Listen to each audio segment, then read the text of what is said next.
A cascade is a small waterfall, typically one that falls in stages down a slanted, rocky slope. A defining feature of a cascade is that the water is successively passed down, going quickly from surface to surface before flowing into a body of water at the bottom, creating the beautiful effect that we're able to enjoy. But what if I told you, just like cascades found in nature, our body has cascades as well?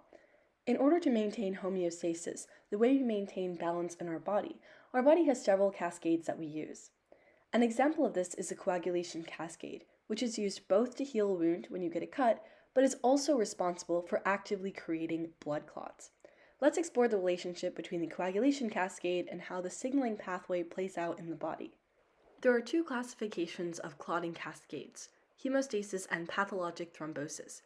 Hemostasis translates quite simply to blood blocking. This is generally positive, since when we get a cut, the coagulation cascade serves as a shield to protect the open wound.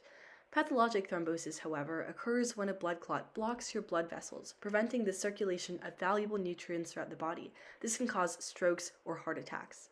That's all to say, the disruption of homeostasis due to external factors can have negative consequences, and a good pathway can actually be bad. Let's take a closer look at pathologic thrombosis, which is often caused by a particular environmental, genetic, or behavioral factor, such as someone who smokes or family history of strokes. More specifically, there are three primary causes that can initiate pathologic thrombosis. The first is increased blood coagulability, which can be genetic or become a risk due to surgery or medications, and result in an elevated presence of a clotting factor. The second is changes to the wall of a blood vessel, such as the buildup of plaque in the case of atherosclerosis, or a failure in the body's abilities to check back against excessive coagulation. The final potential cause is stasis, irregularities that decrease the rate of speed the blood moves throughout the body. Any of these factors can disrupt homeostasis and lead to disease.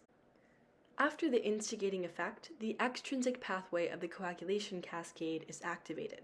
Note that hemostasis only relies on the intrinsic pathway, but when an external event activates the extrinsic pathway, the two pathways form the common pathway that eventually leads to the production of fibrin, inducing blood clots.